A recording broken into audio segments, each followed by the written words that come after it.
Ready? Fight! Front roundhouse. Good start.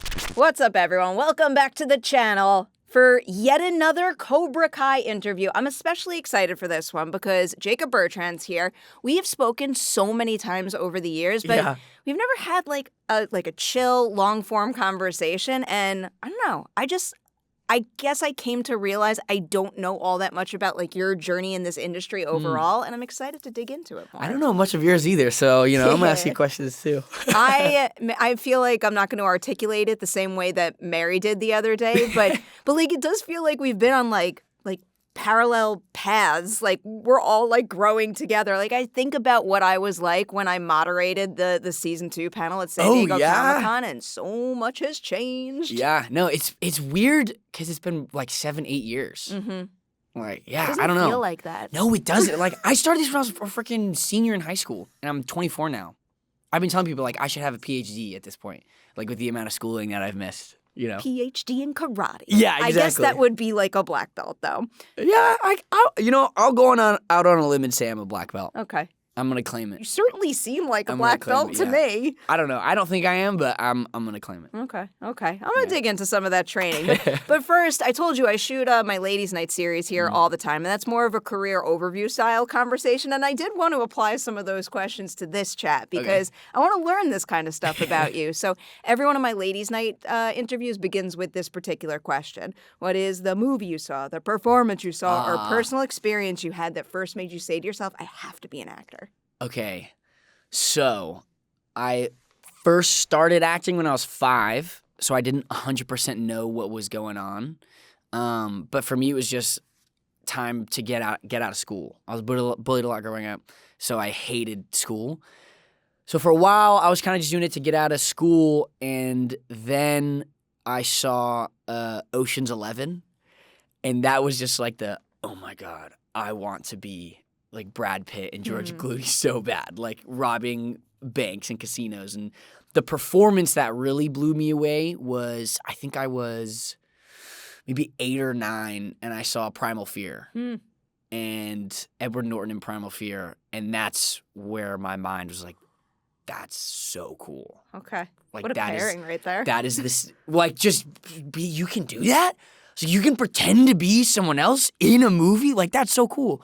And then I was very fortunate. I was on a Nickelodeon show called Marvin Marvin, and I was 11 at the time. And up until that point, I kind of was just a child actor who would memorize lines and just regurgitate whatever, and I wouldn't think about it too much. And Casey Sander, who's one of the actors on that show, he kind of took me under his wing, was like, hey, kid, this is how you create a character. Like, this is how you do this. This is how you do that. And that was open my eyes to be like, oh, my God, this is so fun. I love that you had someone like that in your corner. So you have that experience. I still feel like when folks are first deciding like they want to be an actor, it can be a whole different layer to, I guess, have confidence in your craft and be like, I really deserve to be here. So do you remember the first thing you did early on that made you stop and go to yourself like, I am good at this? It was so that Nickelodeon show was the first live audience I'd ever done. Oh boy. And so doing that and having the audience laugh, off of, they're like, yeah, you can improv, do whatever you want. And like the first time I improv'd something and got a huge laugh, I just remember being like, wow, like I can do this, and before I got on the Nickelodeon show, my memory's hazy about it because it was a long time ago. You were so young. Yeah, but before I booked a Nickelodeon show, somehow some people at Disney had heard about me, and they were like, oh, we want to bring him in and meet Michael Jacobs, the guy who, I think that's his name. He's the guy who created Boy Meets World and Girl Meets World. And so I was meeting with him a bunch, and we would just sit and talk like once a week, and we would just talk about a character that I would want to play. And so we just designed this character that I would play in Girl Meets World, and like it was like heading in that direction. I was like, oh, this is so cool. Like this is so random that I get to do this. And then as they started like ramping up production on that stuff, I booked this Nickelodeon show, and I was like, oh, sorry, like I'm okay. So I did that Nickelodeon show for a season. and then I did a movie with them. And then when my contract ended with Nickelodeon, we were gonna re-up with them, and Disney was like, "Wait, we want to throw our hat in the ring." And so that was cool as a little kid to be like, "Wow." And they threw their hat in the ring with Kirby Buckets. Yes. I didn't really know all that much about the show, and then I read a little bit about it. What a cool concept. I saw a movie at TIFF that reminded me of it too. It's the coolest thing. It's a movie called Sketch. I feel like I still haven't heard anything about distribution, and it's just wild to me because it's so good. But it's about like a little girl who is struggling like with her family and with some grief, and she draws all of these like horror movie like characters, and the book falls into a magical pond, and all of her drawings come to life and attack her town. That's like kind Wait, that's cool. Because like her drawings come to life. Yeah. Okay. Oh, that's cool. That's a good premise. It's a good idea, and it's very well done. His first feature, really, just like totally mind blowing. Sketch. Yeah. And there's no distribution for it yet? I don't think so. I wonder if I can find it. Yeah, I got to keep blabbing about it, and then people will hear about it. Yeah, I got hopefully... to manifest distribution for this movie. I like that. So when you jump into Kirby Buckets, what would you say is the biggest learning curve you experience in terms of what it meant to headline your own show? Yeah, I mean, before that, I had only ever done like little guest star roles, or I was the little brother on the show that was like the quirky, jokey little brother, so playing more of like the straight-laced, I'm laying pipe, this is what happens in the episode, was a hard adjustment because I liked being the character in something. And at first I didn't love being the lead because it felt less colorful. And the first season I remember thinking, wow, this is so cool, I get to be the lead. But then I didn't like the, I don't want to say the blandness of it because it definitely was not bland. Like, it was such a fun show to shoot. But I didn't like that a lot of the other characters got to do all these crazy things, and I was sort of like, the lead, all right, here we go. You're the anchor, you gotta ground it. And I grew to love that, and it's a different challenge, One thing, it grew my memorization muscle a lot, because a lot of times we get there on set, and the network would want to change a bunch of things. And I always had a ton of lines. And so it helped me be able to just get there, memorize a whole new thing, and do it on the day. And it was single cam. It was one of the only single cam shows on Disney at the time. They ended up doing, I think Stuck in the Middle was also single cam. That was a little later. I don't understand how actors memorize their lines. I don't understand in general how actors are able to memorize lines. But then on top of that, like, you being so young, I said this to Olivia Holt, who came in the other day. Like, I think about what I was doing when you were all headlining major shows for like big networks, and I couldn't even memorize enough to pass like a school quiz. I will say it helped a ton for school because it makes so much sense. Doing biology or history, it's just all memorizing. So I got really lucky that, when I was not homeschooled, I went to public school. And the only reason I was allowed to is I grew up playing on the same soccer team as the dean of our high school's son. And so he knew me and was just like, I don't want this kid to have to be homeschooled. I'm going to lie to your teachers all the time and say, oh, he'll be back next week, just one more week. Oh, just a couple more days he's filming and then he'll come back. So I just did independent study. So whenever I wasn't on set, I would just go back to regular public school. And it was a blast because my teachers would hand me months of work at a time. And so I would kind of be ahead of the class. So whenever I was in school for a week every 2 months, I just got to hang out, and it was all social for me. So I'm very lucky that I got to grow up like that. That was really fun. Most impressive. Yeah. So you do some Nickelodeon stuff, you do some Disney stuff. Admittedly, something you did for one of those channels might be the answer to this, but I always hear about the experience of, like when you're starting out so young, it's kind of like falling into the routine and doing what you're told to a degree as an actor. But then you hit this point where you're finally being treated as an adult on set. So do you remember the very first time your voice was heard that way, where you were kind of feeling like an adult who could give input and change something? It was on Kirby Buckets. I remember, I got to be the lead of the show, and the writers, for whatever reason, whenever there was a problem on set between the actors, because we're all teenagers, tensions rise and fall. Whenever there was a problem on set And most of the time I was not involved. They would send me in to be the mediator. And I was like this 14-year-old kid. They're like, all right, it's $750,000 a day.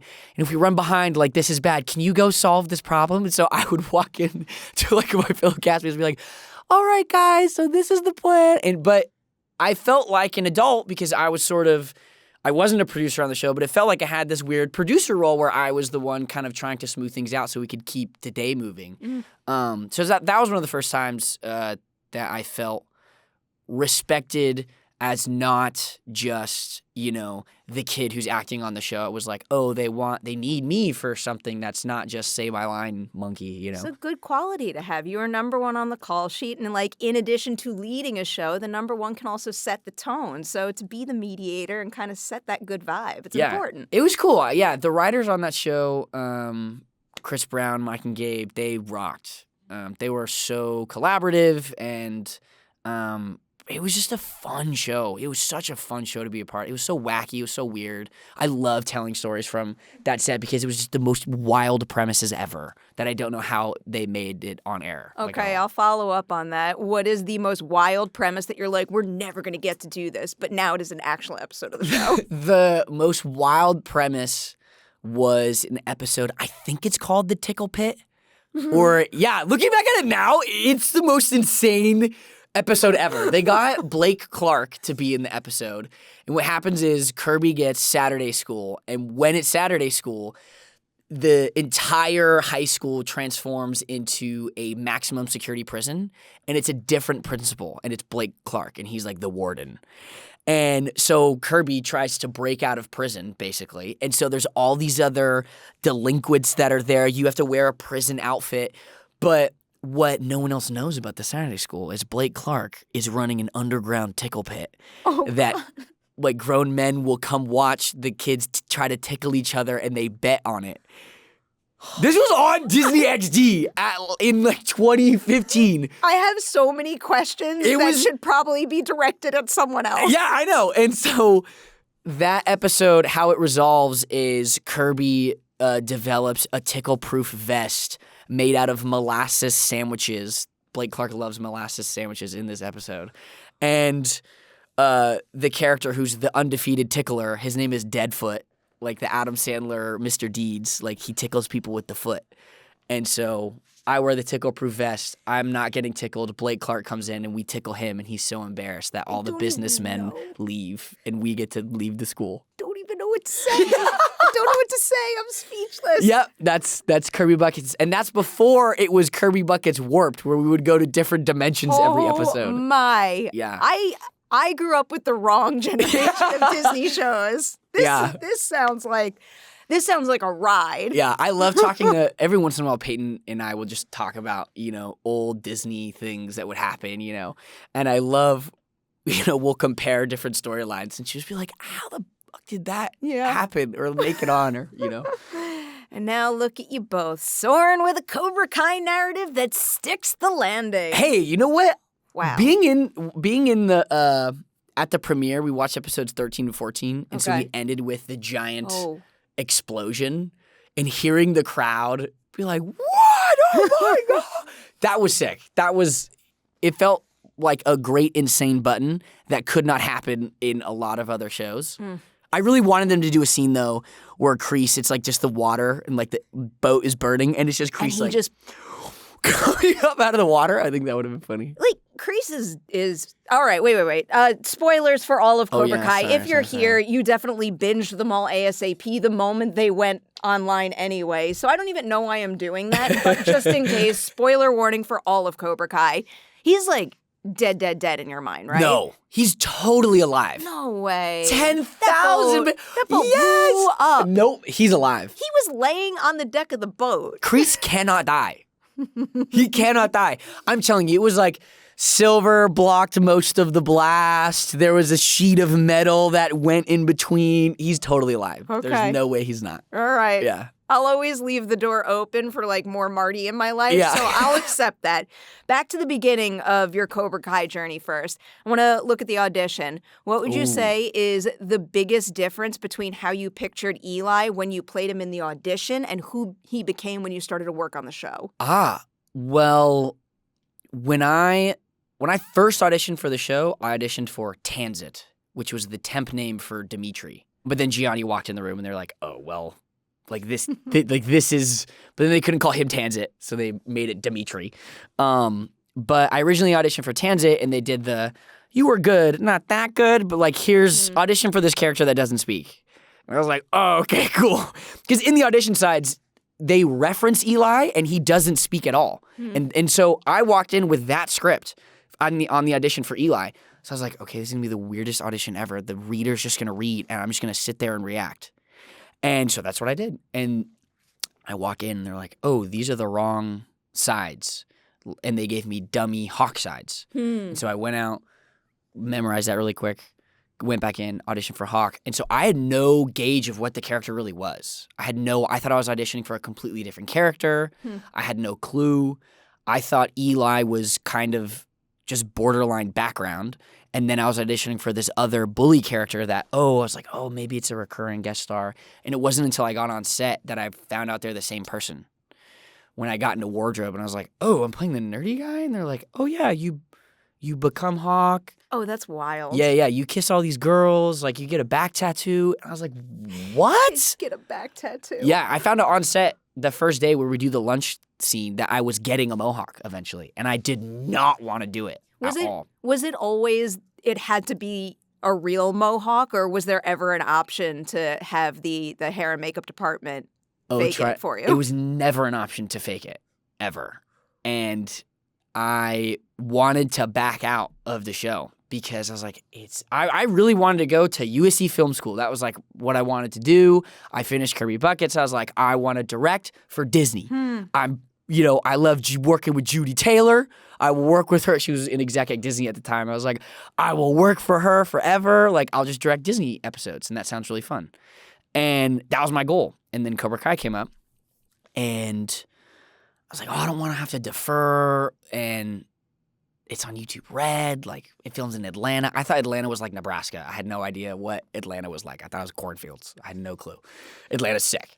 But my mom, thank God I listened to my mom. My mom said, Jacob, you never know who you're going to meet on one of these things. You could love the writers and direct something for them later down the road. Like, this is a great opportunity. You should do it. And I listened to my mom. Thank God. Listen to your moms.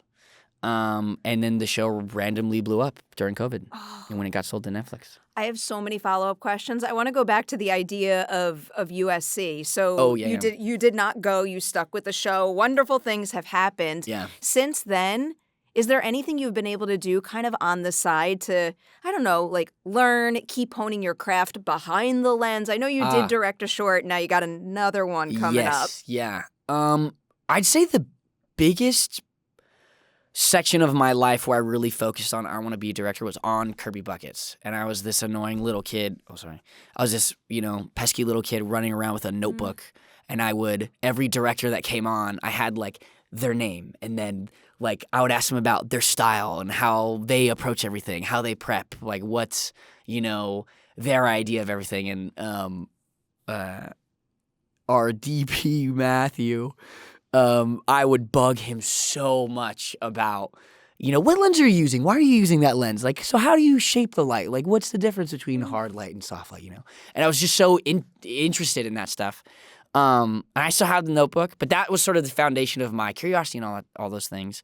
And then getting to work on Cobra Kai, which is also single cam, I felt like I had a good gauge of, what was going on. I loved getting to hang out with the camera department and the grips. When I was a kid, I got in trouble on Kirby Buckets because I would go during lunch. I would go to like the lighting grip little booth and play poker with them. And then my dad was trying to find his son at lunch one time. I was like, where's my son? He's like, he's gambling. Oh my God. You're letting a 14-year-old gamble. It was like a whole, I never bet money. It was just like they would just use, chips or whatever. But yeah, I loved getting to learn on set. And that's sort of where I think the big honing of my craft came. And then Hito, I would talk to him. I would pitch him. He's our stunt coordinator. I would pitch him ideas of things I wanted to do all the time. He was like, let's make one, dude. Like, let's do it. And that's where the first short I did came from was Hito just being like, dude, why don't we do it? And he's awesome. I fucking love Hito and Janelle. They're the best. But yeah, that's kind of where that one came from. It was an impressive short, too. I remember watching it. Oh, thank you. Yeah, I remember you were like the first person that ever interviewed was like, I watched your short. And I was like, oh, wow, thank you. Not that everybody has to do this, but I really love when I meet people in this business who have an interest in multiple lanes. Like, yeah. I went to film school. One of my favorite things about the program that I took is that the first year, like, you pick a concentration, but the first year you do the course load for every single one. So we kind of all start off with this like widespread knowledge of what it takes for everybody to do their jobs. That's so cool. And I think that just teed us all up for even more success when we got filed into our specific roles. Well, yeah, because you appreciate what everyone else is doing. You're like, oh man, I would hate to have to mix this. Like that would be rough. It's so important. Yeah. And I carried all those lessons Where'd you with go? me today. I went to Columbia. I felt like an asshole when I said that. Prestigious. Wow, I went to Columbia. Wait, what was the emphasis you ended up picking? I chose producing. Okay, cool. I chose producing. I definitely very quickly realized that there's many people out there who are a little more talented behind the lens and like with the pen. Like they're a little more creatively advanced, and I'm more. I don't know. I don't want to boil it down to this, but like I like making lists and ticking boxes, and I was good at like making their vision happen the way they wanted. Okay. And then I made a movie, and I realized, shit, this is really hard, and I would rather celebrate other people's hard work, so I'm gonna sit right here. Well, I mean, dude, I don't want to throw shade at any of the other, interviewers and journalists out there, but you are by far the cast's favorite person to have across and do interviews with. It's such a joy to get to hang out with you. I said some of this to Mary. Like, the feeling is very mutual. Like, I've interviewed many, many wonderful casts over the course of my career. Yeah. Like, you guys have something special. That actually tees up another question that I wrote down here. Because Seamless. Look at this. Seriously. She's brilliant. I think you all know this. Like, you have a very special group of people that were cast in these roles. Do you remember the very first moment on set when you kind of looked around and you felt that? Like, we are not just people who fit our roles, but we are a group that will make a good show and also, I guess, kind of feel like a family. I think the first time I really felt it was season 2. Season 1 was really fun and was awesome. I was a guest star then, so I was just flying back and forth, back and forth. I always forget that. Yeah. Season 1, I was a guest star, and I would just fly back and forth, so I didn't have a ton of time to really hang out on downtime because they were just sending me home because they didn't want to pay for me in a hotel, which totally makes sense. But season 2, I got to hang out with Sholo all the time. We really all bonded designing that oneer. That season 2 school fight oneer. It was just 2 full weekends of, us, our stunt doubles, Hito and Janelle, just being like, hey, let's collab and make this work, And I think that was the most collaborative fight we've ever done. And that was the first time I thought, wow, we're really clicking. We're really a family. And whenever they would have to go and film, Sholo and Tanner's part of the fight, that was 2 hours, 3 hours. And it would just be the rest of us kids, Peyton and Mary would come into the schoolroom because I was still in school back then.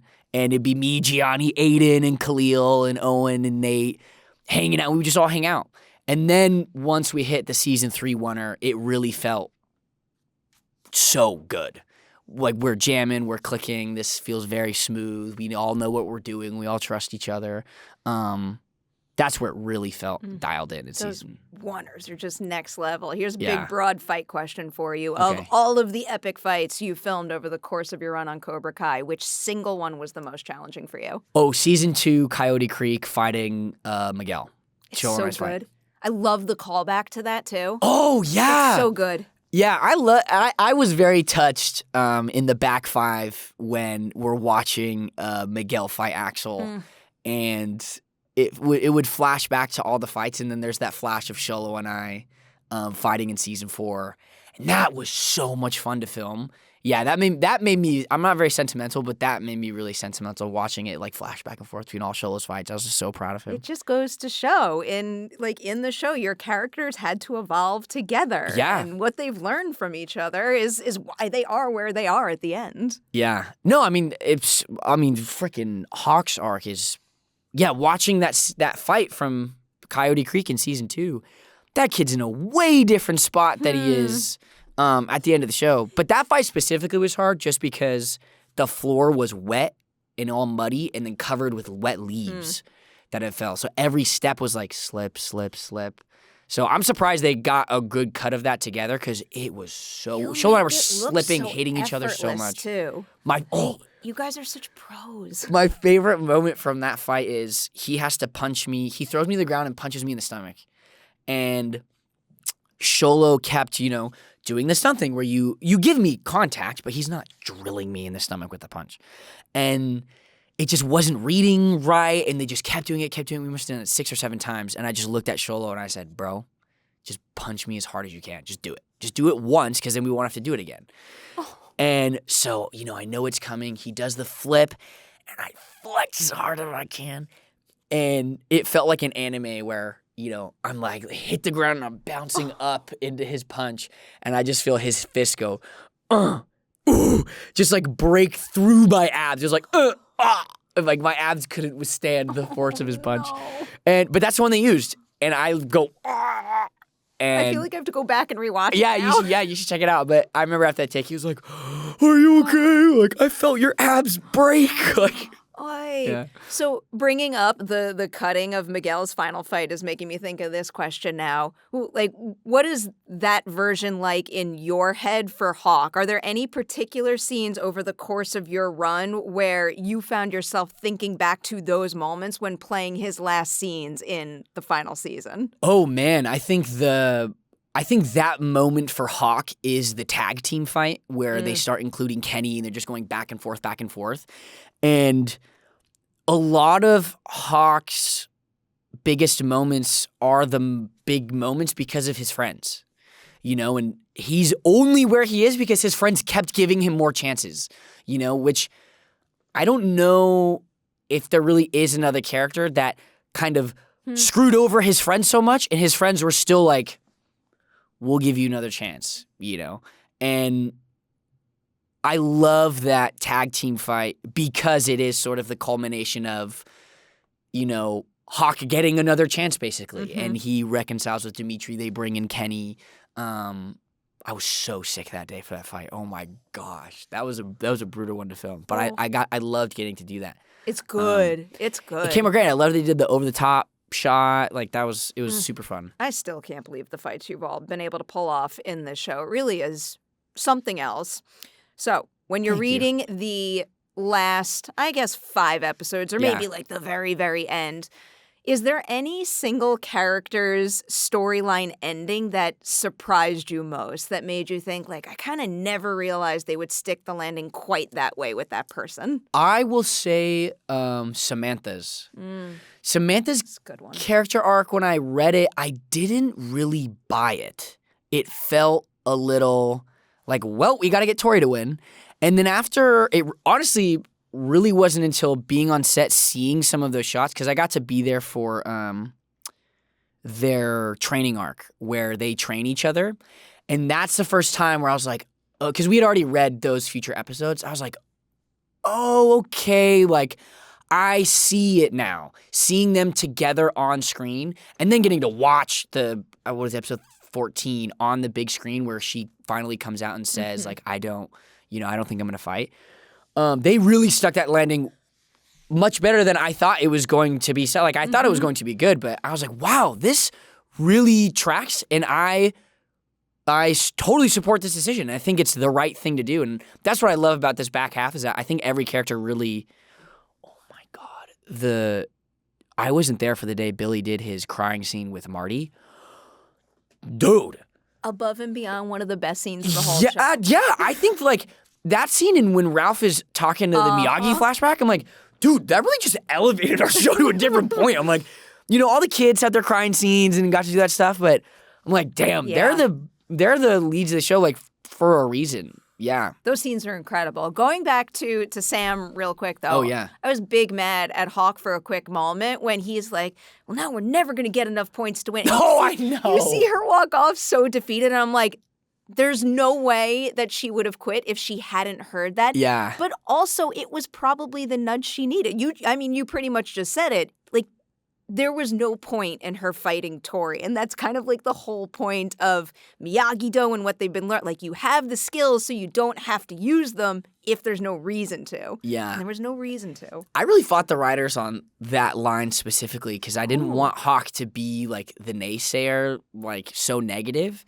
Because most of the time, you know, for his boys, he's so excited and is always down to like help someone train or, you know, do something. And it kind of just became a thing of, you know, Dimitri is usually that kid, but like, we can't give every single negative thing to Dimitri. And I was like, oh, okay, like, yeah, that makes sense. I mean, it's a reasonable thing to think in the Well, moment. yeah, I mean, Hawk is a bit like, you know, he's very gung-ho, hell yeah, let's do it. But he's a very practical, he's a coder nerd first and foremost, you know, so I think his brain does think like that. He gets the stats, he gets the percentages Yeah. from the fight AI. Exactly, so. What about in terms of him not emerging, I guess, a winner or as one of the best fighters? It's like we have Sam kind of finding peace in backing away from the tournament. We have Robbie finding peace in losing his fight. Does Hawk have peace in wrapping up his run as like not one of the best? Yeah, that was something that I didn't like because when I first started reading the episodes and, you know, Hawk doesn't make it past like the first round to get into the Sekai Sekai, I went to the writers. I was like, why? I just won. Like why does that happen? Oh, the biggest one was like, why do I lose to Kenny? Like, why? How does that happen? The kid's 10. Like, what do you mean? I'm not that tall, but I'm way bigger than that kid at the time. They're like, oh, Kenny's a karate prodigy. Like, Hawk gets a little too cocky. And they were kind of feeding me these, what's the right word? Placides, maybe? Or just like these little, you know, tidbits to, you know, quell my competitiveness. But I think really at the end of the day, Hawk is a very, very skilled fighter. He's one of the best. I think he has maybe some of the biggest spikes in, you know, he randomly can, you know, find a way to beat someone. But he's just not the best fighter. You know, he's very aggressive, but he's not the best. That's a Miguel thing. That's a Robbie thing. That's a Tori thing. That's a Sam thing. And I think Hawk kind of knows that. And that's something that Hawk was more okay with than I was more okay with, you know. And I think him having the relationship that he does with his binary brother, and he has so many other things going for him in the coding world and, you know, just his education, that it really isn't the end-all be-all for him. And he doesn't have that drive and that, you know, pull by the skin of his teeth to win like Miguel, Robbie, Tori do, you know, because everything is on the line for them.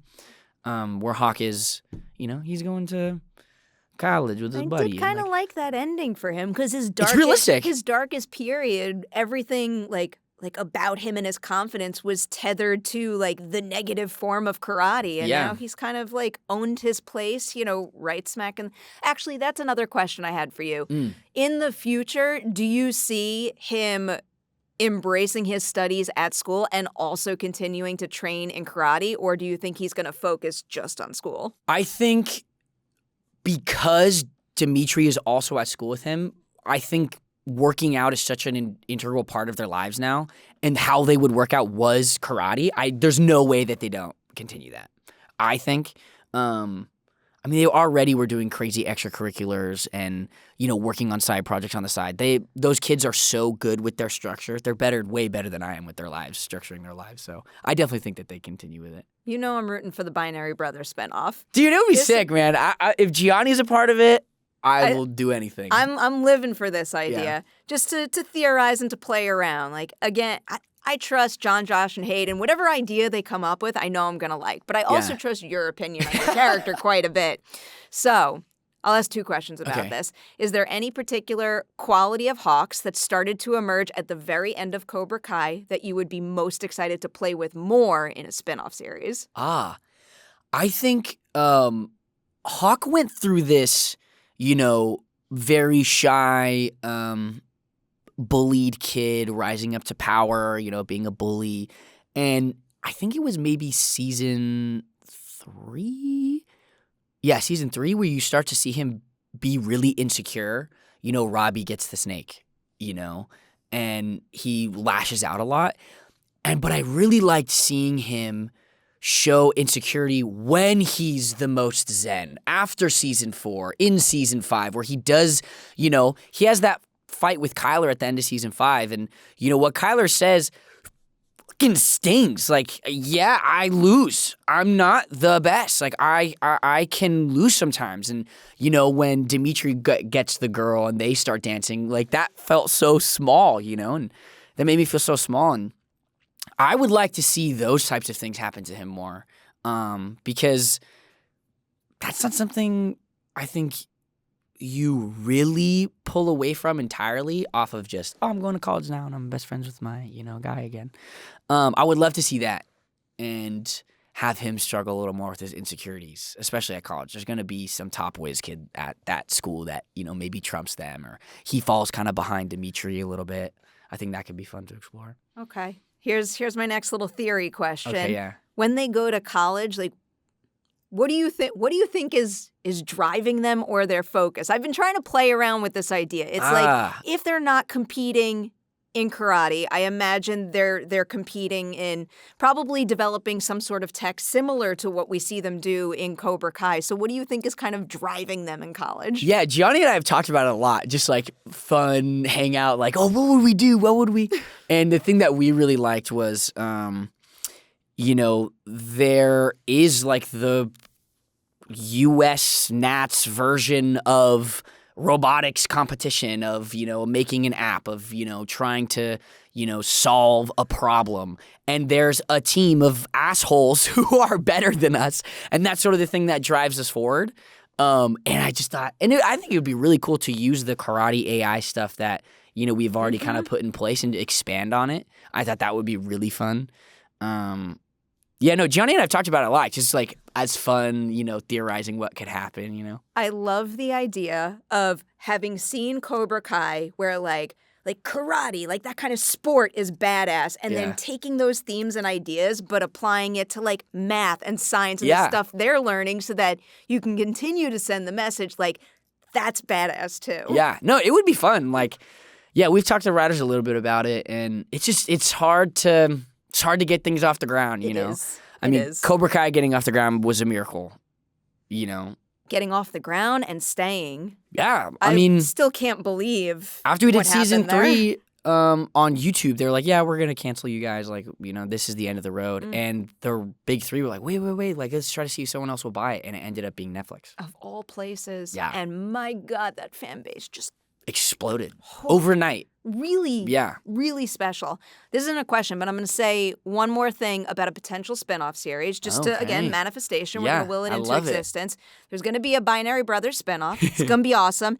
And you're going to make your TV directing debut on it. Oh, I'm down for that. Sending that out into the world. I like that. That would be great. It will be in my contract. I will direct 10 of 10 episodes. No, I'm kidding. I mean, if you honestly, if I got a good vision, why not? If you had the drive, I would very much believe you could do it. Oh, I would totally do it if they would let me. I think that's against DGA rules, but who knows? And I don't read the fine print. Maybe there will be loopholes. I'm going to end with 2 questions that I ask a lot on Ladies Night because I wanted to give you the ladies. I love it. Yeah, right give now. it to me all. And also because we were talking about the fact that you went to Sundance and like you're very. I can tell that there's like a next level interest in all of this. Can you tell me a recent TV show or movie you saw that kind of, I guess, inspires you or maybe just gives you hope for the future of this industry? I mean, at Sundance, I watched a movie called Mad Bills to Pay. And that was one of the best movies I've seen in the last couple years. It was so fun. And the way they shot it was so creative through their budget restraints. And I've never seen a movie like it. What's that Tom Hanks? It's not Elizabeth Banks. It's a Tom Hanks movie that just came out where it's one camera shot. It's locked off the whole time. Is it called Here? Maybe it's called Here, yeah. But it's basically like, the one camera's locked off. It's a Zemeckis movie. Yeah. It goes through their whole lives, all that stuff. And I thought, wow, that's a really cool idea. I don't know if I will love that movie, but like that's what's so sick that they're trying that, And this movie had a very similar feel. Did you get to watch it or no? I didn't get to watch it. Oh, it's so good. I need to like flag it and reach out or track down whatever festival it's going to next. Peyton is friends with one of the producers, so we could totally try to get you a I want just to be able to watch it whenever I want. But they every scene is just one locked off shot. And the camera moves around and we'll follow them around. But it has this almost portrait photography feeling. And all of the actors are street cast. They're all from New York. It's based in the Bronx. It was just a really cool movie. Okay. And I had so much fun watching it. Ooh. And the acting is great. I just love unique ways of telling stories and capturing stories. Have you seen Presence, the new Steven Soderbergh movie? No, I haven't. It's really, really, really cool. It's basically a haunted house movie where the audience is seeing everything through the eyes of the ghost. Oh, it's cool. very, very, very cool. See, I love stuff like that when people just try different stuff, even if it doesn't work. It's like, dude, do it. Yeah. Yeah. So refreshing. So, this is the official last question of Ladies' Night, always. Okay. I do ask it elsewhere because I think it's a very important thing for people to think about. Some people don't like answering it. I'm curious to see if you're responsive to this. So in this business, people give each other awards. I think that's great. In fact, I think Billy needs to get nominated for an Emmy, but that's another conversation. Yes. Oh my gosh. So we give each other awards. That is very cool. We should keep doing that. I find that nobody really tells themselves says good job to themselves though, ever. So I want you to do that right now. Tell me something you accomplished while making Cobra Kai that you know you'll always be able to look back on and say, you know what? I'm really proud of what I did there. Okay. It's a good question. It is hard to do because it feels weird to congratulate yourself, but that's good. It's important sometimes. I would congratulate myself for God, this is weird. Oh Lord. I would congratulate myself for the dedication I had towards all the stunt stuff. That's something I put a lot of time and effort into, and I'm very proud of how all of my fights looked. And I hate watching myself act, but I genuinely love watching myself fight. I think it is so much fun. Yeah, I'm proud that I'm the best fighter on the show. I'm proud of that, and I can say that with my full chest. I'm sorry, Tanner. It's not you, bro. I'll knock you out.